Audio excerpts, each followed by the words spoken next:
Good morning, everybody. I'm Doug Orr from Pennsylvania's Black Fly Suppression Program. I work out of Harrisburg, and I manage the overall statewide program for black fly suppression. The goal of the program for black fly suppression is to reduce adult black fly populations to tolerable levels during the spring and summer recreational season. And we use environmentally friendly applications. We use BTI. So since we have a lot of new people joining us today, I thought I'd give a brief overview of what black flies actually are and what we do. Many people, believe it or not, in our industry don't even know what black flies are. I just, maybe not our industry, but in biology in general, I've run into people a lot that ask, well, what are you actually doing? So they confuse house flies that are black with black flies. Black flies are the small gnats that swarm around our head. So here's a good comparison of what they look like. Black flies are about 1/8 of an inch, big. They're much smaller than house flies or deer flies. They're similar to fruit flies, but they don't have red eyes. They're black, and they swarm around our heads. Here's the life cycle of black fly. They breed near fast-flowing, clean streams. They lay their eggs in the water. Females can lay several hundred eggs per individual, so they can build up very quickly in the environment if they aren't controlled. They have an egg, larval, and pupal stage in the water, and then they come off as adults. In Pennsylvania, we control the Similium Jennings-i complex. They can have up to 10 or 12 generations per summer, so they can really build up in the environment quickly. We go out and sample all the streams in the participating counties. We have 35 counties within the state that participated in 2020. We go out, we have biologists throughout the state. We go out and sample streams prior to any treatment to make sure that there's a good Jennings-i population in the stream. And we want to know the age of the larvae so we can target that larval population and know that we're going in when we need to. In Pennsylvania this year, we sampled in 45 counties, although only 35 are participating. We have had complaints in multiple counties that don't participate. We do treat 45 waterways, and we had 36 aerial operations, which is the same as last year. This year we put out 40,096 gallons of BTI throughout the state. So here's a map of the participating counties. The participating counties are in green. The gray counties are counties that were involved up to a few years ago and have decided to withdraw from the program. And that's typically because of budgetary concerns. The county just can't afford to participate. It's a cost-sharing program between the state and the counties. The state pays for roughly 80% of the program, and the counties pay for about 20%. So for 2020, the state budget and the county share remained flat. We had no increases, so we're still underfunded from what we need to complete the program properly. The good news is the state of New Jersey has re-entered the program and has come into an agreement with Pennsylvania to share the costs of the Delaware River spraying. And this year they gave us $262,000 towards those costs. I also want to bring up the fact that Hunterdon County individually contributed 600 gallons of BTI for the use on the Delaware, so that also helped out. So the Delaware area was pretty well treated this summer and last summer compared to previous seasons. when we weren't cost sharing with New Jersey. We had good funding for the Delaware this year, and we expect that to continue. So here's a chart since 2003 of the output of BTI, and you can see our high was in 2008. We're down to using 40,000, a little over 40,000 gallons statewide. Now, I do want to note that would be a little higher had we not run into COVID. Part of the problem with the COVID situation is they weren't sure about the budget. So July 1st, instead of receiving a full year's budget, we received a 5-month budget. And the way our program works is without that extra money for the whole year, we couldn't put as much money away as we usually do towards spraying. So we had to cut a little bit of the amount of material we used compared to last year, even though the costs were the same.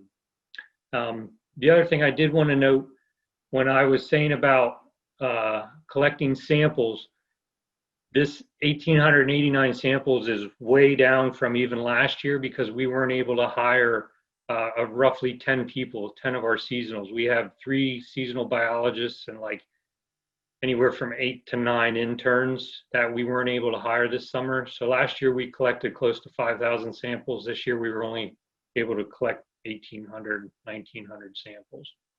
So that kind of hurt us.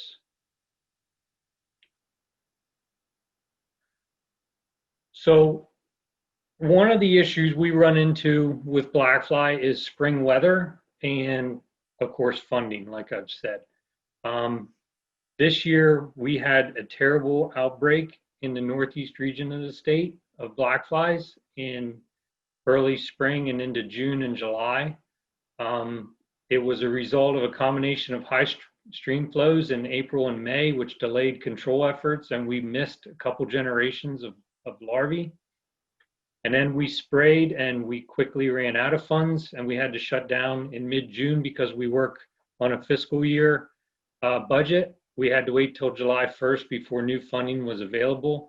So we again missed another 1 or 2 generations in June, and it created a heck of a problem.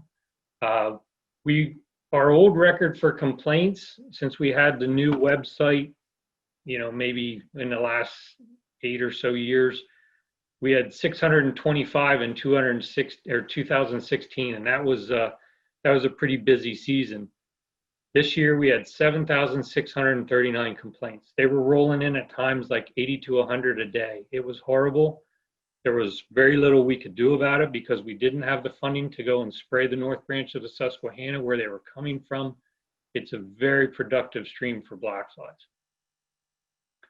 So here's a USGS graph of the North Branch coming through Wilkes-Barre. This is where the main problem was. And you could see here, the red line denotes the highest level, which we typically treat at in that area, and that's about 12,000 cubic foot per second. So we needed to start spraying sometime in late April to early May, and you can see that we didn't have an opportunity to treat until May 27th. So during this time frame, we missed several generations, and we were able to kill one. We killed the second generation on June 8th, and then we had to sit without spraying until July 1st. So during this time and in between June 8th and July 1st, we missed multiple generations. The green denotes each time we sprayed. We also had a little bit of problem out in the Youghiogheny River. Again, that's a very narrow valley, so the river rises very quick with any rain. So again, we weren't able to treat until the end of May instead of earlier in May when we needed to. So we did have Connellsville out on the Youghiogheny had some pretty bad problems for a little while. So we got some complaints from there. So here I'm going to run through a series of maps from our complaint system that just show each red dot is an individual complaint. So starting in April, very few. These are typically a springtime species, Prosimelium mixtum or magnum. So these aren't really the target species we're going after. We haven't started spraying yet. They're one generational black fly that comes and goes pretty quickly.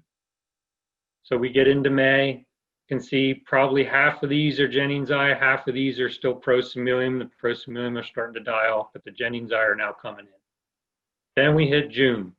Now you can look up here in the Northeast, Luzerne County. So Wilkes-Barre, Scranton is right under here where my arrow is. So there's literally thousands of complaints coming in. We couldn't keep up with it. And unfortunately, there's not much we could do. In the lower left corner of the state here, you can see this is Connellsville area. So that's where we were having a slight outbreak on the Occoganey River. So then we get to July. They're petering off a little, but we're still getting, plenty of complaints coming in from Wilkes-Barre. We pulled off 2 very good sprays on July 1st and again on July 10th. We had great success. We pretty much wiped out the populations completely. And if you remember, this is also when the heat wave came in. The heat wave helped kill off a lot of the adults. It was so bad before this point. Andy Kyle was up in the Wilkes-Barre area doing some adult sampling for us, and he got an 800 count on one sample, and our pest level is 10 or above. So you can imagine how that golf course was trying to, even just stay in business between COVID and, the black fly populations were just terrible. Then we get into August, and you can see that between our spray operations and the heat wave that came in, it pretty much killed off all the black flies, or a large majority of them, and we didn't have a problem the rest of the summer. So this is just an overview of the complete season. This has every complaint we got, all 7,600 plus. So you can see we were pretty busy this summer, considering we didn't have, our seasonal help also. So I'd like to thank Andy Kyle for everything he did for vector management and black fly, and congratulations on your retirement. And if anybody has any questions, you can put them down in the chat or the question and answer, and I'll try and answer them. Thank you.